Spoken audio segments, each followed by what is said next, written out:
Human rights is, geez, that's a good question. Human rights. Well, that's a tough one. Wow. I don't even know how to give that a definition. I would probably have to do a little bit of homework or something. Any right that I think just as a normal, human, The rights that humans have? Oh, that's a very large debate. Més que så mange ting. Tú le puedes preguntar a 20 personas y te van a dar 20 diferentes opiniones. Non saprei, una domanda complicatissima. Because we just take them for granted that they're there, but we don't even consider what they are.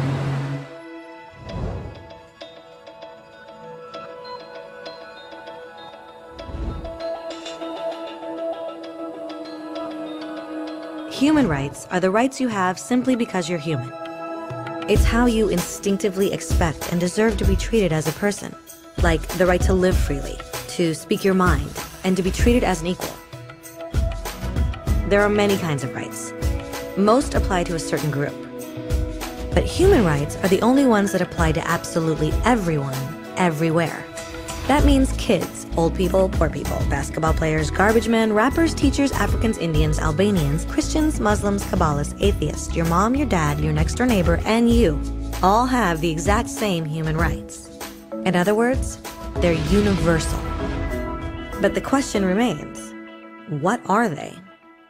Name the human rights? What the human rights are? The right to live. Equality between all peoples. Right to religion, the right to... Is there supposed to be a list somewhere I should be aware of? According to the United Nations, there are a total of 30 human rights, which are usually lumped together and called simply human rights. They're all listed out in the Universal Declaration of Human Rights, which is the world's most widely accepted document on the subject. But it was a long time in coming. At first, there were no human rights. If you were in with the right crowd, you were safe. If you weren't, well, you weren't.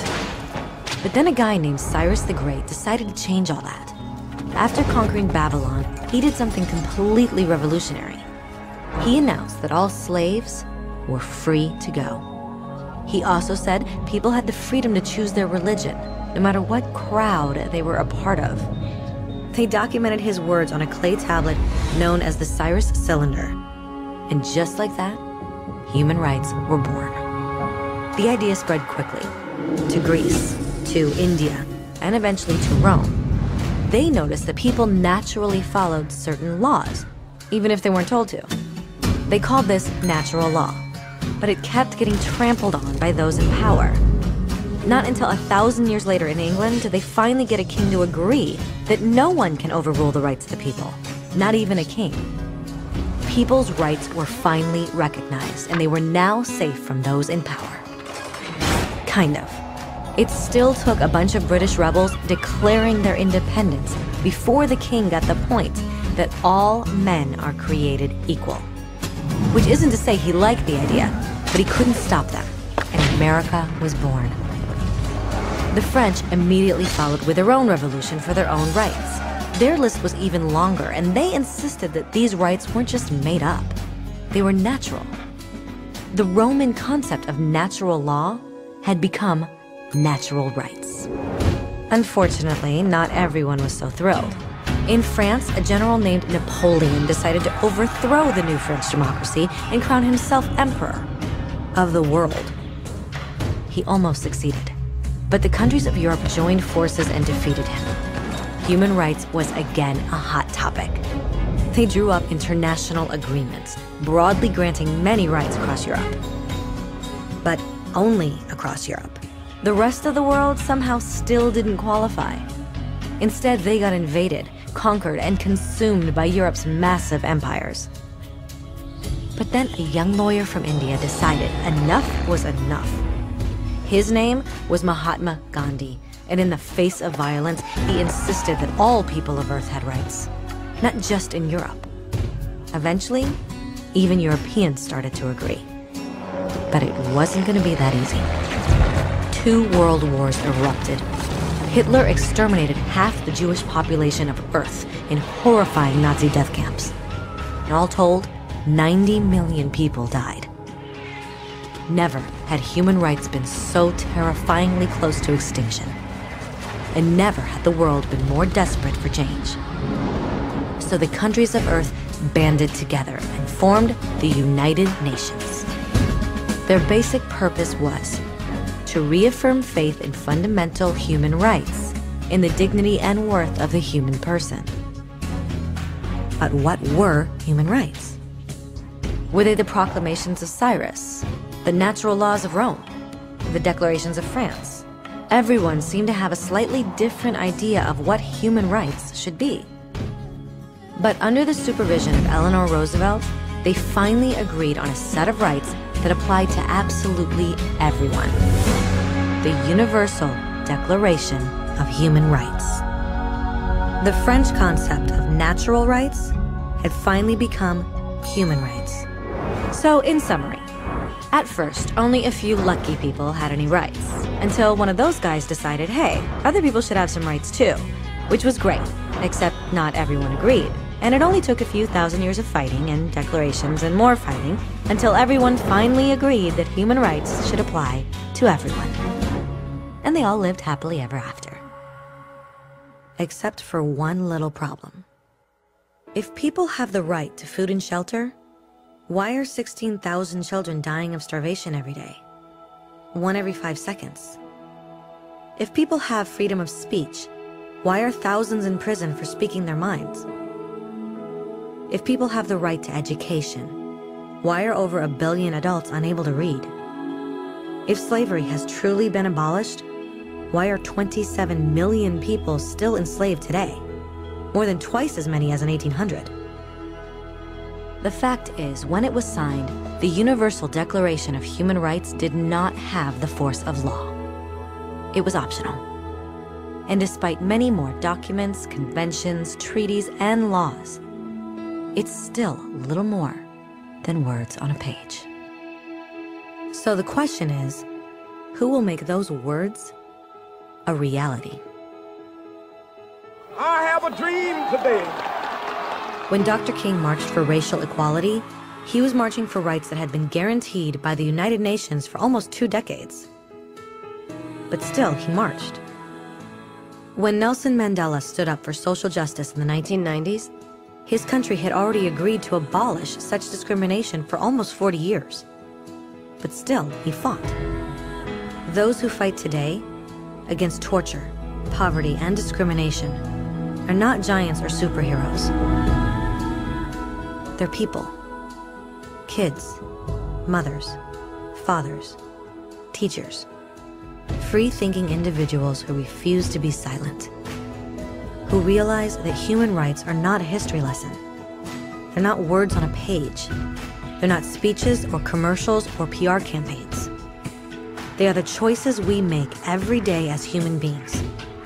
They are the responsibility we all share to respect each other, to help each other, and to protect those in need.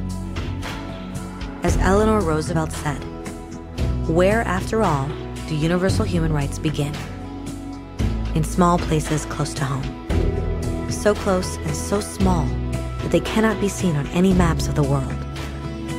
Yet they are the world of the individual person, the neighborhood he lives in, the school or college he attends, the factory, farm, or office where he works. Such are the places where every man, woman, and child seeks equal justice, equal opportunity, equal dignity without discrimination. Unless these rights have meaning there, they have little meaning anywhere.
Maria José, tu não tá me ouvindo chamar não, Maria? Tu não sabe que aqui não é lugar pra tu ficar agora? Em vez de ficar perdendo tempo desenhando o nome, vai lá pra fora arranjar o que fazer, vá. Tem um pátio pra varrer, tem que levar água pros bichos. Vai, menina, vê se tu me ajuda, Maria José.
Benção, pai.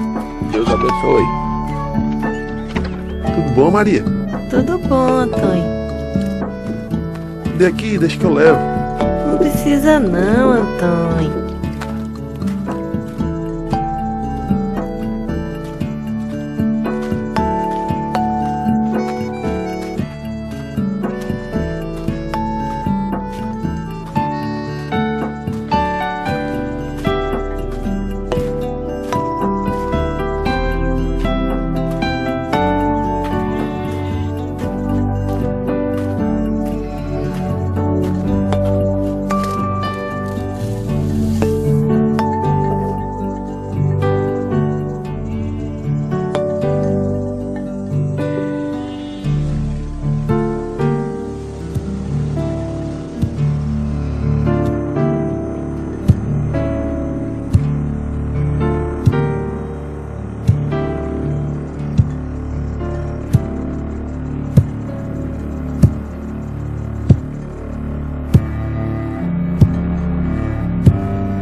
Deus abençoe.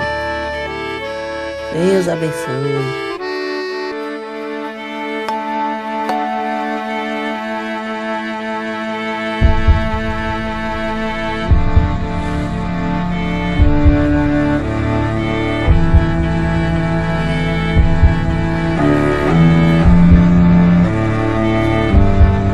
Lude. Ó, Lude.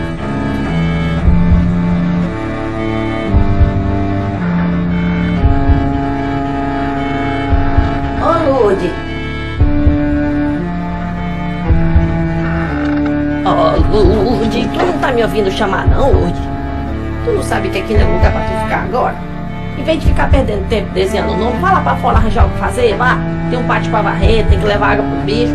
Vai, menina, vê se tu me ajuda, Lude. Fica aí fazendo nada. ouvindo.